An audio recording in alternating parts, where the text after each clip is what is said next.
kids, how are you all? I am Nisha teacher from Ashwamekh Vidyalaya. We have completed chapter number 2 in our GK book. Today we will start with chapter number 3, History. History means what? History means about our past, right? हमारे जो बीत चुका है वो बन गया है history. अभी आप जब बड़े हो जाओगे तब कोरोना वायरस क्या बन जाएगा? कोरोना वायरस बन जाएगा हिस्ट्री, है ना. अभी तो हम जी रहे हैं कोरोना वायरस को, लेकिन बाद में हिस्ट्री क्या बन जाएगा? कोरोना वायरस भी एक हिस्ट्री बन जाएगा, है ना. Glimpses means for a short time, यानी कि for a very short time, यानी कि ये जो चीज़ें हुई थी वो सब शॉर्ट टाइम के लिए हुई थी. Of world history, glimpses of world history, right. Sumerian civilization. Around 3500 to 4000 BC, यानी कि 6 to 5th century में human civilization dawned and flourished in Sumer, Mesopotamia. Now, यानी कि मीन्स क्या कि उस टाइम पे समर का जैसा वातावरण बन गया होगा, है ना. अभी भी हम जैसे कि इराक ऐसे सब सिटीज़ में देखें, इटाली, वहाँ पे कुछ कुछ चीज़ें जैसे कि दुबई में सैंड बहुत होती है ना. समर का एरिया जैसा होता है ना. Now Iraq and is known as the Sumerian civilization. Iraq ऐसी प्लेस है जो समरियन सिविलाइजेशन के नाम से जानी जाती है.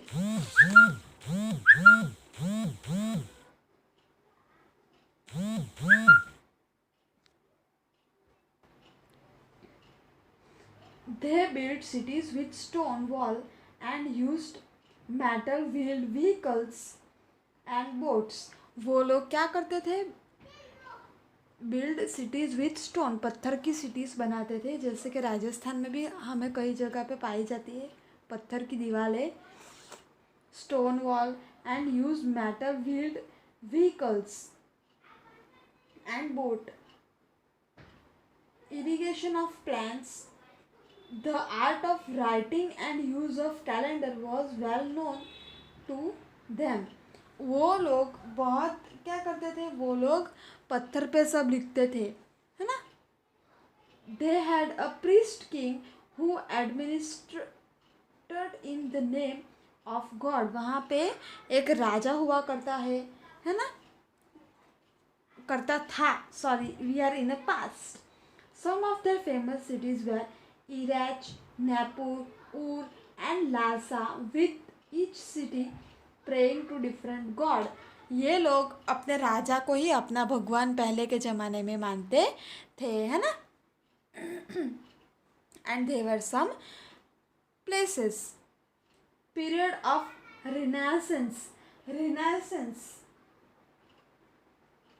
ऐसी जगह जहाँ पे लिटरेचर एंड आर्ट के बारे में पढ़ाया मीन्स हुआ होगा. Okay. And Italy during the 14th to 15th century cultural changes of major importance begin. 14th और 15th सेंचुरी में वहाँ पे कई सारे चेंजेस आए थे.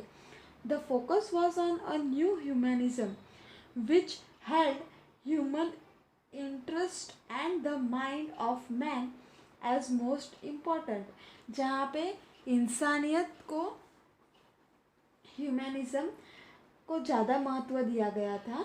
And mind of man and most important. और उनकी जो मानसिक स्थिति थी, ह्यूमन इंटरेस्ट एंड माइंड, और उनका जो माइंड चलता था जैसे कि अलग अलग डिज़ाइंस, उनको ध्यान में रखते हुए सब चेंजेस हुए थे. It advocated pragmatisms particularity and reject the supernatural belief in a god etc. जैसे कि नहीं, यही करना है, ये सब होता है पर्टिकुलरिटी यानी कि pragmatism. And rejected the super natural belief, जैसे कि ये ये तो ये मान्यता है, ऐसा करोगे तो वैसा होगा, वो सब उन्होंने बंद किया था, है ना. As a result Latin and Greek studies were undertaken and giant strides were made in the field of literature, architecture, sculpture and painting. उन्होंने क्या किया था, ग्रीक स्टडीज़, लैटिन और ग्रीक स्टडीज़ करके जेंट और यानी कि साधु के साथ, साधु लोगों के साथ उन्होंने फील्ड ऑफ लिटरेचर यानी कि हमारी लिटरेचर ये सब पढ़ाई का किया. आर्किटेक्चर के बारे में उन्होंने किया. स्कल्पचर यानी कि आर्किटेक्ट क्या करते हैं, घर बनाए अलग अलग टाइप के. फिर उन्होंने मूर्तियाँ बनाई, पेंटिंग्स की अलग अलग टाइप की. डा विकिनी, Ghiberti and Botticelli created a new world of the beauty. ये सब वर्ड थे, है ना. Reformation in the Europe 14th to 17th century. The church clergy was totally corrupt. God's forgiveness was being bought for money and the clergy themselves led very scandalous lives. ये सब church के बारे में था, Catholic church के बारे में. उन्होंने ये सब मीन्स तब ये सब यूरोप में चेंजेस हुए थे मनी को लेके. फिर कैसे जीना है, कैसे हमें रहना है, वो माफ़ी में, है ना, माफ़ कर देना, फॉरगिवनेस, माफ़ कर देना, वो सब. The authority of the pop was therefore challenge by Martin Luther. यानी कि मार्टिन लूथर ने सब कुछ चैलेंज किया था, नहीं कैसे हमें अपने आप को सुधारना चाहिए करके. The giant figures in this period, he spoke against the need of clergy to attain salvation. He translated the Bible for individual study by people. His work led to excommunication by the Pope. ये उन्होंने क्या क्या किया, उन्होंने जो Bible होती है church Christian लोगों की बुक, उसको अलग अलग लैंग्वेजेस में ट्रांसलेट किया और सब सॉल्यूशन उन्होंने निकाले, है ना. करप्ट नहीं रहे किसी के भी के पार्शलिटी, जैसे कि ये अमीर है गरीब है, वो सब वो लोग का पार्शलिटी चलता होगा वो टाइम पे, है ना. Glimpse of an Indian history. Here's taking a look at important times from ancient, medieval and modern Indian history. हमारा 3 टाइप के है, ancient history, medieval history and modern history, right. The Buddhist era, Buddha बोलते हैं ना, बुद्ध भगवान, है ना, उसके बारे में. वो time on the basis of Buddhist and Jain scripture which was majorly religious with some mention of the political conditions of these times. It is now established that no major power existed in North India during the Buddhist era. पहले के ज़माने में बुद्ध भगवान को सब लोग बहुत मानते थे, पॉलिटिकल कंडीशंस भी रहती थी, है ना. और जैन लोगों के जो स्क्रिप्चर्स यानी कि बुद्ध भगवान का धर्म यानी कि जैन धर्म होता है ना, तो उसमें अलग अलग सब मंदिर वगैरह सब कुछ बनाया गया, है ना. It is now establish as major power existing during the Buddhist era. The country was divided into a number of states, some republics and some monarchies. हमारा जो स्टेट था वो अलग अलग, हमारा जो देश था वो अलग अलग स्टेट में डिवाइडेड था. सम कुछ रिपब्लिक थे और कुछ गुलाम बने थे तब. The more important republics were the Sakyas and Kapilavastu and Licchavis of Vaishali. Some कुछ ऐसे रिपब्लिक इंसान थे जैसे कि ये सब क्या बोलते हैं उसको, तब के टाइम के प्लेसेस रहे होंगे, है ना. Gautam Buddha was a Sakyas Prince.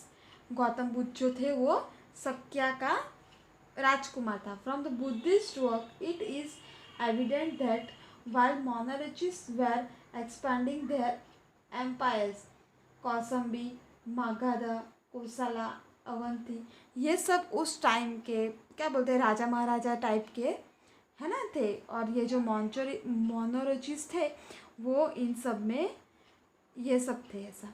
The republics were seeing a decline, और वो रिपब्लिक जो मीन्स ये बुद्धिस्ट वाले लोग थे, बुद्ध भगवान के लोग पीपल, उनको वो लोग डिक्लाइन यानी कि उनको बाकात कर देना चाहते थे, है ना।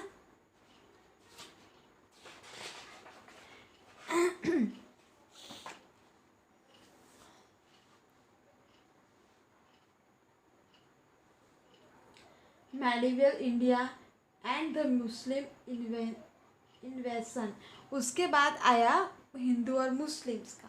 The period following the Buddhist era saw the invasion of Alexander and the rise and fall of the Mayura Gupta, Vardhan, Chalukya and Pallava dynasty। ये सब डेंसिटीज, ये सब क्या है, एक टाइप के सरनेम जो होती है वो हमारे उसको प्रिफर करते हैं कास्ट को, वैसा था ये। The 9th and 10th centuries AD now saw great empires emerging ruled by the Pals, Sens, Pratihars, Rashtrakuts and the Cholo Empire of the South। ये सब कुछ एम्पायर थे यानी कि ये सब राजा के कुल थे, है ना, जैसे कि बुद्ध भगवान का होता है मुस्लिम वैसा। Indian history change in course with the Muslim invasion of India, the first among which is that of Muhammad bin Qasim between 1026 Muhammad of Ghazni reigned India 17 times merely to plunder its wealth। यानी कि ये जो 1000 और ये year में Mohammad of Ghazni ने 17 times तक India को क्या बोलते हैं उनका धन लिया होगा, है ना। In 1175 Mohammad Ghori invaded India but Prithviraj Chauhan ended his advance in the battle of Tarain. Ghori invaded India but Prithviraj Chauhan ended his advance in the battle of Tiranian in 1991 AD। यानी कि ये जो मुस्लिम लोगों का मुगल एम्पायर का जो भी मीन्स चल रहा था वो बाद में पृथ्वीराज चौहान ने एंड किया। हमने स्टोरी देखी है ना पृथ्वीराज चौहान की कई बार, है ना। The following year, however, the Rajputs were defeated and that laid the foundation of Muslim rule in the North India। और उन्होंने नॉर्थ साइड में, ये हुआ महाराष्ट्र साइड का भी, नॉर्थ यानी कि ऊपर Kashmir side, north Punjab side, वहाँ पे राजपूत, राजस्थान साइड राजपूत लोगों का हुक्म चलता था जो कि मुस्लिम लोगों ने ख़त्म कर देने वाले थे वो लोग, बट जैसे तैसे करके सब बचा रहा, है ना। और कुछ अच्छे भी होते थे, रूल करते थे। हम कितने बार गुलाम बनते थे, हम राजा के गुलाम बने, हम फॉरेनर के गुलाम बने, है ना। लेकिन कुछ राजा अच्छे भी थे जैसे पृथ्वीराज चौहान। राजस्थान में भी कितने सारे ऐसे हमारे राजा थे, है ना। The British conquest of India, मैंने अभी बोला ना ब्रिटिश का। The third battle of Panipat heralded the disintegration of Maratha Empire। Yes, Panipat, महारानी लक्ष्मीबाई झांसी की रानी, राइट। जो पानीपत की जो लड़ाई थी उसके बाद हम ब्रिटिश से मुक्त हुए थे और उसमें झांसी की रानी ने भी अपना बहुत बड़ा योगदान दिया था ना। And the rise of British influence in the India, Vasco da Gama discovery of sea route to India attracted the European traders. यानी एक वास्को द गामा करके एक इन्होंने रास्ता निकाला था जो एक सी रूट था, दरिया का रूट था, जिससे कि उन्होंने हम पे अटैक कर लिया था यूरोपियन ट्रेडर्स ने। By the early 18th century only The English and the French retained their supremacy among them. और उन्होंने लगभग कितने 100 साल तक हम पे जुल्म किए थे. उसके बाद हमारे गांधी बापू, सब जवाहरलाल नेहरू, इन सब बड़े बड़े हमारे जो भी शहीद लोग हैं, उन लोगों ने हमें इन लोगों से आज़ादी दिलाई थी, वरना हम क्या करते.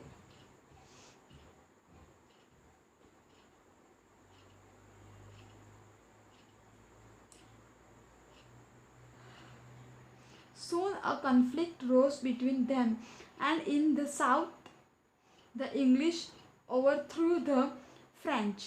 इंग्लिश लोगों ने, इंग्लैंड वाले लोगों ने फ्रेंच वाले लोगों पे चढ़ाई कर दी. Next the British entered into a conspiracy with Mir Jafar and defeated the nawab of Bengal in 1757 in the battle of Plassey. काफ़ी सारी फाइट हुई जिसमें ये जो मीर जफर था, ब्रिटिश लोग किसी राजा की मदद से अंदर आए इंडिया के अंदर, और उन्होंने बंगाली नवाब को डिफीट कर दिया, यानी कि हरा दिया. The Diwani of Bengal, Bihar and Odisha was granted to the East India company, from which time began the period of British conquest of India. और उसके बाद जब ये सब फाइट ख़त्म हुई और हमने फॉरेन लोगों को देश से बाहर निकाल दिया, तब कुछ ये Diwani of Bengal, Bihar and Odisha was granted the company to the East India company, from which time began the period of British conquest of India. Okay then, we will continue in our next lecture. Till that time, take care, bye, have a nice day.